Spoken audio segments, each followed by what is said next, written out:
저는 개인적으로 한 번도 재판을 받아본 적은 없습니다. 그래서 재판 당하는 사람의 심정이 어떤가는 잘 모르지만 재판에 연루된 사람들의 이야기를 보면 재판이 하루 이틀에 끝나는 게 아니고 몇 년씩 걸리다 보니까 정신적으로 참 많은 스트레스를 받는다, 그런 이야기를 들었습니다. 그런데 오래 기다려도 재판이 참 공정하게 재판이 진행되면 참 좋을 텐데 억울한 재판도 많다는 이야기를 들을 때 과연 재판이 얼마나 공정한가 불공정가 따라서 그 나라의 선진국이냐 후진국이냐 우리가 구별할 수 있는 것이죠. 재판이라는 것은 원래 약자들을 보호하는 것 아닙니까? 재판을 통해서 약자의 억울함을 풀어주기 위해서 국가에서 권력을 주고 그 권력을 가지고 약자를 보호하기 위해서 있는 것이 재판인데, 유전무죄, 무전유죄라는 말이 흔히 하는 말이잖아요. 그래서 돈이 많은 사람은 죄를 지어도 많은 돈을 들여서 유능한 변호사를 사면 무죄가 되고, 돈이 없는 사람은 국선 변호사라든지 이런 사람을 사면 오히려 피해자가 가해자로 되는 그런 경우를 우리가 종종 보게 되는 것입니다. 그래서 저는 우리 성도들은 일평생 살아가는 동안 재판에 연루되지 않고 살아가는 그런 은혜가 있기를 바랍니다. 세상의 재판은 아무리 공정하다고 해도 불공정한 것이 참 많이 있습니다. 가능한 한 재판에 연루되지 않도록 하나님 우리를 지켜주십시오. 그런 기도를 늘 할 수 있어야 될 줄 믿습니다. 오늘은 세상에서 가장 불공평한 재판이 이루어지는 그 빌라도의 법정에 대한 이야기를 우리가 함께 살펴보려고 합니다. 우리가 여기 나오는 사람들을 통해서 사람이 참 얼마나 악한가, 그리고 예수님이 어떤 분인가, 우리가 그것을 알아보면 되는 것입니다. 또 여기 나오는 사람들을 통해서 이 사람들만 정죄할 것이 아니라 혹시 내 안에도 이런 점이 있지 않는가, 혹시 내 안에 이런 점이 있다면 고쳐야 되고 없다면 이것을 반면교사로 삼으면 되겠죠. 자, 1절 새벽에 대제사장들이 즉시 장로들과 서기관들 곧 온 공회와 더불어 의논하고 예수를 결박하여 끌고 가서 빌라도에게 넘겨주니, 이 밤에 이들이 사내들인 공회원이라는 곳에서 재판을 했습니다. 그래서 예수님을 신성모독죄다, 저런 사람은 죽여야 된다, 자기 나름대로 결론을 내리고 이제 새벽이 되자 이제 빌라도라는 총독에게 가서 또 재판을 회부하는 그런 것이죠. 앞에 사내들인 공회원이라는 것은 종교재판입니다. 그 나라 유대 안에서만 하는 종교재판이고, 이 빌라도의 법정에는 정치적인 재판입니다. 이스라엘 나라는 로마의 식민지로 있기 때문에 정치적으로는 로마가 다스립니다. 그러나 식민지 안에서도 그 나라의 어떤 자유를 어느 정도는 존중해 주셔서 너희들이 어떤 종교적으로 재판할 수 있도록 그런 자치단체를 둔 것이죠. 그래서 웬만한 일은 그 사내들인 공회에서 다 이렇게 재판을 하고, 정치적인 문제 같은 경우는 이제 로마의 법정에 거기 파견된 총리에게 그렇게 맡기는 것을 볼 수 있습니다. 오늘날로 말하면 이제 교회 재판하고 세상 재판이라고 볼 수 있겠죠. 그런데 성경에는 성도들은 항상 교회 안에서 문제를 해결하지 그것을 세상 재판으로 가지고 가지 말라 이렇게 하잖아요. 그렇죠. 또 가정에서 문제는 가정에서 끝내야지 가정의 문제를 자꾸 세상 재판으로 가져가는 것은 그렇게 좋지 않지 않습니까? 그렇죠. 보통 보면 가정에서도 형제들 간에 재산 문제 때문에 법정 다툼하는 경우가 있잖아요. 그렇게 하면 이미 형제는 형제가 아니고 원수가 됩니다. 원수가 돼요. 그렇기 때문에 성경에는 가정의 문제는 가정에서 웬만하면 좀 손해보더라도 가정에서 해결하고, 또 교회 안에서 일어나는 문제는 교회 안에서 해결해야지 그거를 가지고 세상으로 나간다 하는 것은 그렇게 썩 바람직하지 않다는 거죠. 교회의 문제는 교회 안에서 해결하는 말은 하나님의 통치를 받으라, 하나님의 통치.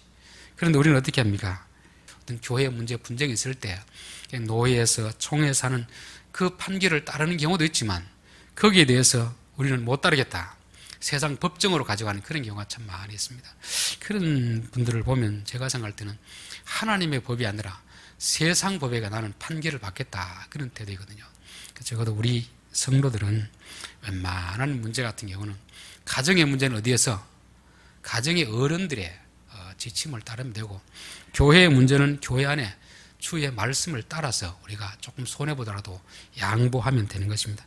자, 그런데 이제 가정에서, 교회에서 정당한 재판이 되면 굳이 세상 법정으로 갈 필요는 없습니다. 그렇죠? 안 되니까 들어갑니까? 세상 법정으로 가는 거잖아요. 주로 이제 이렇게 되면 자기가 억울하다고 생각하는 사람들이 상소를 하거나 이렇게 할 거 아닙니까? 그렇죠? 내가 지금 받은 재판이 교회에서 하는 판결이 내가 보기에 그렇게 공평하지 못하다. 또 내가 지방법원에서 받은 판결이 합당하지 못하다 할 때는 뭐 고등법원, 대법원을 가는 경우 있습니다. 그런데 오늘 이 상황은 조금 상황이 달라요. 지금 여기서 피해자는 누구입니까? 예수님이 피해자 아닙니까? 그렇죠? 그럼 예수님이 억울해서 나는 당신들의 판결에 내가 승복할 수 없다. 로마 법정에 가자. 이렇게 해야 될 텐데 지금 누가 누구를 끌고 가고 있습니까? 판결을 내린 그들이, 가해자가 피해자를 로마 법정으로 끌고 가고 있습니다. 흔히 있지 않는 이런 일인 것이죠. 근데 이들은 왜 이렇게 하느냐 보면, 이들은 이미 예수님을 그 앞에서 보면 이 사람은 당연히 신성모독한 사람이기 때문에 십자가의 못을 박아야 된다. 자기 나름대로는 판결을 다 해놨습니다.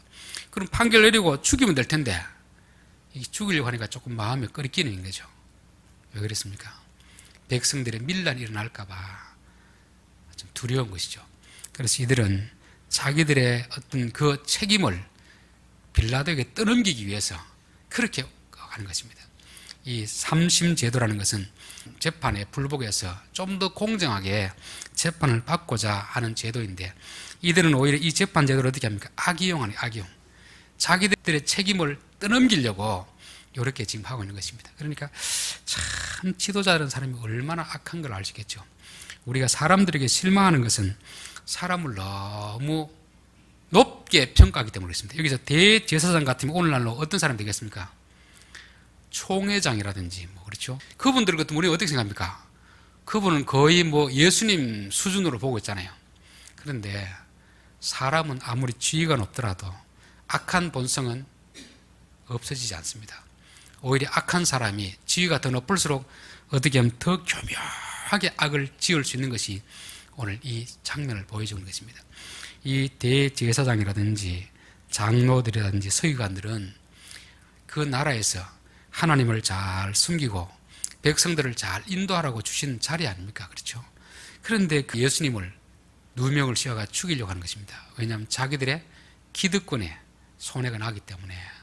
여러분, 사람이 참 얼마나 악한가를 볼 수 있겠죠. 자, 그래서 빌라도 넘겨주니 빌라도가 묻되 내가 유대인의 왕이냐? 예수께서 대답하여 이르시되 내 말이 옳도다 하심에 되어 있습니다. 내가 유대인의 왕이냐? 이 질문 자체가 종교 지도자들이 한 질문하고는 다릅니다. 종교 지도자들은 뭐라고 질문했습니까? 내가 하나님의 아들이냐 물었죠. 그런데 빌라도에게는 뭐라고 봅니까? 빌라도는 내가 유대인의 왕이냐 물어보는 거죠. 이 왜 질문이 다르냐 하면은 하나님의 아들이다, 메시아다 이런 문제는 종교적인 문제입니다. 이런 문제를 가지고 로마 정부에 아무리 호세에 관심이 없습니다. 정부에서는 정치적인 문제를 가지고 다룹니다. 그러니까 이 유대인의 왕이냐, 지금 유대는 로마가 다스리기 때문에 유대의 왕은 누가 돼야 됩니까? 로마 시저가 돼야 되거든요. 그런데 유대인의 왕이냐 물어보니까 예수님 뭐라고 합니까? 내 말이 옳도다 하시매. 그러니까 예수님이 인정하는 것처럼 보이는데 다른 번역에 보면은 그렇게 묻는 질문이 너의 생각이냐? 고발하는 그 자들의 말이냐? 그걸 물어보는 것입니다. 너가 지금 궁금해서 내게 그렇게 물어보느냐? 아니면 나를 이리로 데리고 온 사람들이 그렇게 물어보느냐? 이걸 물어보는 것입니다. 그러니까 이 사람들이 재판에 넘길 때에도 미리 다 생각을 하고 넘기잖아요. 여러분, 우리 이단들은 우리 교회에서는 이단이라고 하지만 일반 나라에서는, 정부에서는 뭐 이단에 관심이 없습니다. 그래서 일반 우리 교회가 이단하고 뭐 분쟁이 되면은 신경 안 써요. 자기 집안 싸움인데 우리가 괜히 끼어들어가지고 골치 아프니까 안 하는 것입니다. 그런데 이단을 넣으려면 어떻게 해야 됩니까? 사회적인 문제, 정치적인 문제, 이런 제목을 해가 넣어야지. 저 사람들은 우리 교리와 안 맞습니다, 거짓을 잘합니다, 정부에서 관심이 없어요. 마치 그와 마찬가지로 로마 사람들은요, 이 사람들이 하나님의 아들인가 메시아인가 관심이 없습니다. 하나님 안 믿는 사람들이기 때문에. 그렇기 때문에 이걸 아는 종교 지도자들은 하나님의 아들이다, 신성모독죄라 해서는 안 되니까 유대인의 왕이다, 그렇게 해서 제목을 가지고 고소를 한 것입니다. 참 얼마나 머리 똑똑하면서도 악한 걸 알 수 있겠죠. 3절, 대제사장들이 여러 가지로 고발하는지라 빌라도가 또 물어 이르되 아무 대답도 없느냐, 그들이 얼마나 많은 것으로 너를 고발하는가 보라 하되, 예수께서 아무 말씀으로도 대답하지 아니하시니 빌라도가 놀랍게 여기니라. 여러 가지 고발한 내용이 물어보면 어떻게 됩니까? 상식적으로 보면은 그거는 내가 인정합니다, 그거는 잘못되었습니다, 이거 분명히 대답을 해줘야 되잖아요. 그렇죠? 보통 이제 검사들이 기소를 해가지고 재판 앞에 가면 이러이러한 것이 사실입니까? 인정합니까? 물어보잖아요. 그러면 사실 아닙니다, 내가 협박을 받아가지고 그냥 쓴 것입니다, 뭐 이렇게 해야 되는데 예수님 여기 대해서 아무 말도 하지 않는 것입니다.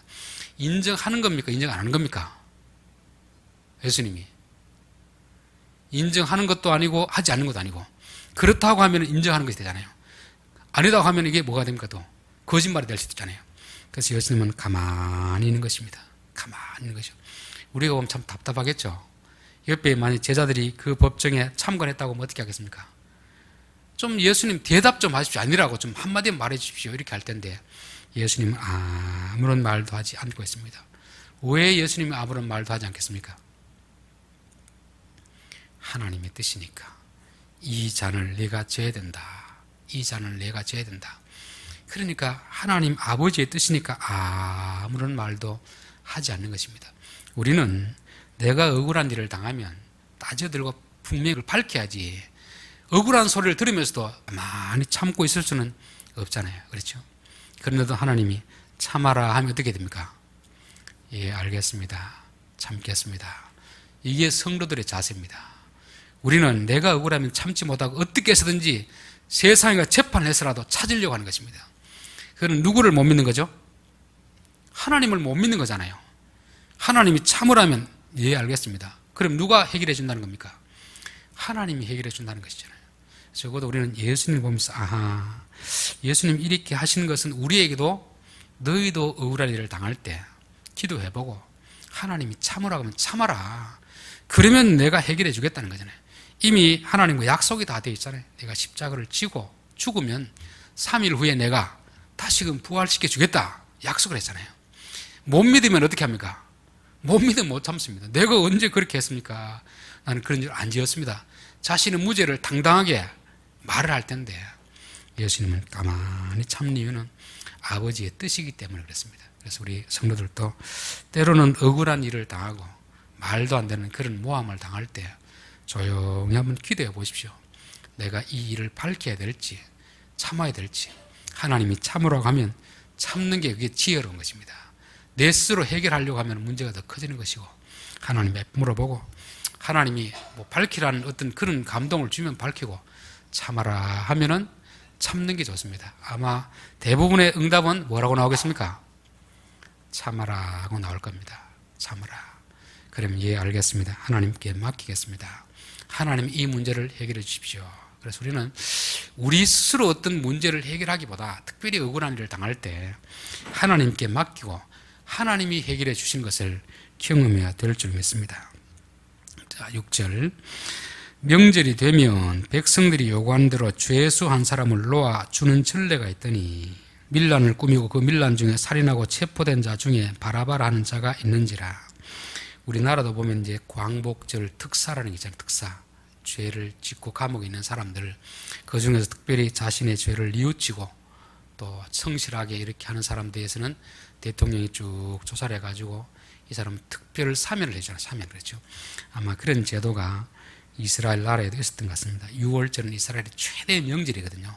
그럴 때 너희 중에 죄 지은 자를 놓아주는 그런 전례가 있으니까 내가 누구를 놓아줄까. 그래서 이 빌라도 생각에는 적어도 이 예수님을 종교 지도자들이 치기해서 잡아넣은 줄 알았습니다.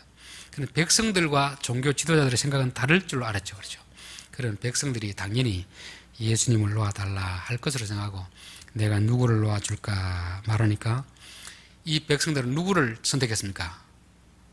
바라바를 선택한 거죠. 왜 그런가 보니까 11절 그러나 대제사장들이 무리를 충동하여 도리어 바라바를 놓아달라 하게 하니 백성들이 충동했다는 것은 선동했다는 것입니다.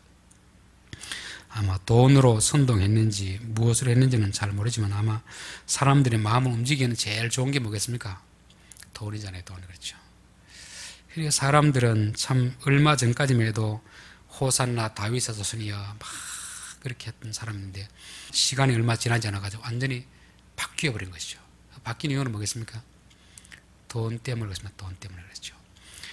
우리가 이제 흔히 사람들은 정의를 좋아할 것이다 그러시 하는데 여러분 사람들이 정의를 좋아할 것 같습니까? 일반적으로는 정의를 말합니다. 그러나 실질적으로는 돈을 따라갈 돈. 아무리 말로는 정의하지만 막상 현실적인 딱 문제였으면요. 이게 내게 실질적 이득이 되는가 손해가 되는가 그 앞에 사람들은 대부분 정의를 따르지 않고 물질적 이득을 따릅니다. 우리들도 마찬가지죠. 우리가 아무리 정의 부르지만 막상 내 현실적인 딱 이득에 걸리면요. 정의는 뒤로 뒤쳐냅니다. 내게 이득이 되는 쪽을 선택하는 것이 이게 사람들입니다. 사람. 그래서 우리는 다를 것이다. 모르겠습니다. 저도 그렇게 다르지 않을 것 같아요. 그렇게 살지 않도록 해야 되는데 이게 사람이구나. 말로는 정의하지만 막상 현실적인 딱 문제 앞에서 내게 이권이 딱 개입되면요. 정의를 버리고 현실을 따라가는 게 이게 사람인 것입니다. 또 하나의 이유는 이들은 예수님께 대해서 실망을 느꼈습니다. 예수님을 따라다닐 때는 그들의 어떤 동기가 있겠죠. 우리가 예수를 믿는 것도 교회를 나오는 것도 어떤 이유가 있습니다. 그렇잖아요. 그 이유는 뭐겠습니까? 예수님의 그 가르친 진리를 따라가기 위해서 믿겠습니까? 그런 사람은 별로 없습니다. 내게 어떤 이득이 되니까 따라가는 것입니다. 이스라엘 백성들도 그렇고 제자들도 마찬가지입니다. 이스라엘의 회복을 바라고 따라다녔던 것입니다. 즉 정치적인 독립, 경제적으로는 가난 가운데서 부유하게 되는 이 문제 해결 때문에 다닌 거예요. 우리들도 마찬가지죠. 예수를 믿는 목적이 나의 어떤 문제를 해결해 주는 것이 예수 믿는 목적이라면 예수님이 그것을 이루어지지 않으면 우리는 언제든지 예수님을 떠날 수가 있습니다. 가룟 유다 비난할 필요 없습니다. 가룟 유다도 그 문제를 가지고 따라다녔는데 가만히 되어지는 상황을 보니까 예수님 해결할 의지가 없으니까 나의 갈 길을 가야 되겠다. 그렇게 생각하고 배신을 하게 되는 것이죠. 그래서 우리도 예수를 믿는 목적이 진짜 진리를 따르는 것이 아니면 우리도 언제든지 예수님을 배신할 수 있겠다. 잘못된 동기를 가지면 가질수록 실망도 더 커질 수 있겠다는 것입니다. 여러분 우리가 예수님 믿을 때 우리 또한 예수님을 잘못 알면은 그렇게 될 수 있습니다. 예수님은 그 능력을 자기를 위해 쓰지 않습니다. 또 우리의 개인적 욕심을 위해 쓰지 않습니다. 그 능력은 오직 뭐를 위해 씁니까? 아버지의 뜻을 이루기 위해서만 쓰는 것입니다. 그러다 보니까 우리가 볼 때는 참 예수님 무능한 것 같고 정말 우리와 생각이 너무 다를 때가 많이 있습니다. 자, 그래서 이들이 누구를 선택합니까? 바라바는 사람의 아들, 아버지 아들 또는 랍비의 아들 이렇게 해석하는데 결국 사람들은 하나님의 아들을 선택하는 게 아니고 사람의 아들을 선택하는 것입니다. 왜 바라바를 선택하느냐? 이 사람은 열혈당원. 로마의 식민지로 있으니까 군중들을 모아가지고 데모하는 것이요. 데모하고 또 투쟁하는 것입니다. 옛날 우리나라 이제 일제 식민지 있을 때 광복운동, 해방운동 하듯이 그렇게 하는 것입니다. 자, 여러분들은 지금 이런 상황 같으면 예수님을 따라가겠습니까? 바라바를 따라가겠습니까? 지금 억울하게 누명을 당하면서도 아무런 말도 안 하고 가만히 있는 바보 같은 저분 너무 답답하잖아요. 근데 바라바는 어떻습니까? 적어도 사람들을 모아가지고 한번 싸우자 그런 사람이잖아요. 그러니까 비록 감옥에 갇혔지만 이 사람을 놓아주면 이 사람이 우리의 이익을 대변할 사람이다. 그렇게 볼 수 있는 것이죠. 바라바는 우리에게 현실적으로는 더 맞는 것 같습니다. 바보처럼 있지 말고 힘을 모아가지고 무기를 해서 저항에 싸워야 될 것이 아닌가. 이게 바라바이고, 예수님은 바보처럼 아무 말도 안 하고 가만히 있는 것입니다. 여러분 같으면 누군가 여러분에게 물질적 권을 끼치는데 힘을 모아가 싸우자 할 그 사람 말을 듣겠습니까? 참읍시다. 하나님이 다 보고 계십니다. 하나님이 해결해 줄 때까지 기다립시다. 그 말을 따르겠습니까? 우리 역시 바라바를 따를 것입니다. 믿음이 부족하면 바라바를 따를 수밖에 없어요. 자, 마지막으로 15절, 빌라도가 무리에게 만족을 주고자 하여 바라바는 놓아주고 예수는 채찍질하고 십자가에 못 박히게 넘겨주니라. 여기서 보면 이제 빌라도는 계속 예수님을 놓아주려고 하는 이런 의도를 보이고 있습니다. 우리는 자칫 생각하면 이 빌라도는 착한 사람이다 생각할 수 있는데, 빌라도는 착한 사람이 아닙니다. 아주 악한 사람이에요. 아주 악한 사람인데 여기서 왜 자꾸 예수님을 놓아주려고 하겠습니까? 악한 사람이 보기에도 이 사람은 죄가 없는 것입니다. 보통 악한 사람은 사람을 대체로 어떻게 보죠? 대체로 다 악하게 보잖아요. 착한 사람은 다 사람들 다 착하게 봅니다. 그 사람에 따라서 사람을 착하게 보는지 악하게 보는 거거든요. 그래서 내가 누구를 자꾸 악하게 본다는 것은 그 사람이 악한 것이 아니고 내가 악한 것입니다. 그런데 이 빌라도는 그렇게 악한 사람인데도 불구하고 악한 사람이 보기에도 예수님은 죄가 없는 사람이에요. 근데 죄가 없는 사람을 이렇게 하면 나중에 밀란이 일어나면 자기의 정치적 생명이 타격을 받으니까 놓아주려고 하는데, 현실적으로 이 사람들이 너무 사람들이 모여있으니까 자기의 자리 때문에 잘못된 판결을 내리는 것입니다. 빌라도의 총독은 정의롭게 재판하는 게 아니고 뭐를 위해서? 자기 자리 위해서, 자기 자리. 그래서 이 종교인들도 그렇고 백성들도 그렇고 정치인들도 어떻게 보면 다 자기를 위해서 합니다. 정의를 위해서 하겠다. 우리는 너무 큰 기대를 가지는 것입니다. 자, 오늘 이 재판을 통해서 사람들이 어떤 존재인가, 예수님이 어떤 분인가를 우리가 살펴보았습니다. 사람들은, 종교 지도자는 명분은 신성모독죄, 하나님을 지킨다는 명분을 내세우지만 실제적으로는 자기 기득권, 그렇죠. 더 교묘하게 죄를 짓고도 자기 책임을 안 지기 위해서 정치권으로 또 넘기는 아주 교활한 그런 모습을 보여주는 거죠. 자, 그리고 예수님은 신문에 대해서 뭐라고 했습니까? 아무런 말씀 안 합니다. 왜? 하나님의 뜻이니까. 이게 우리가 본받아야 될 그런 태도입니다. 억울한 일을 당하고 애매한 소리를 들어도 하나님, 내가 이 일을 어떻게 반응하면 되겠습니까? 참아라, 내가 해결해 줄게 하면 예, 알겠습니다. 이게 진짜 믿음인 사람이고, 이게 뭐 안 됩니다, 내가 스스로 억울해 못 살겠습니다, 이러면은 믿음이 없는 그런 것이죠. 그리고 또 이 바라바를 선택하는 백성들 역시 돈에 약한 것입니다. 현실적으로 우리가 아무리 믿음 하지만 딱 현실적인 문제 앞에 닥치면 이게 우리의 실체입니다, 실상. 그래서 주여, 우리가 물질을 쫓지 않고 믿음을 쫓아갈 수 있도록 지켜주십시오. 기도해야 됩니다. 아이고, 나는 믿음으로 살겠지. 그렇게 생각하면 이미 그 순간부터 넘어지는 것입니다. 자, 이들이 바라바를 선택한 이유는 뭡니까? 예수님 앞에 실망했고, 예수님이 일을 처리하는 방식이 너무 마음에 안 듭니다. 그렇죠? 딱 머리띠 두르고 사람들을 모아가지고 뭐 데모를 하든지 뭐 투쟁을 하든지 이렇게 속이 시원할 것 같은데 바보처럼 가만히 참고 있는 건 너무 답답하잖아요. 여러분들은 바라바를 선택하시겠습니까? 예수님을 선택하시겠습니까? 세상 방법으로 하면은 이길 것 같은데 이기지 않습니다. 하나님을 따라가면 질 것 같은데 이기는 것입니다. 이게 성경이 우리에게 가르치는 교훈입니다. 기도드리겠습니다.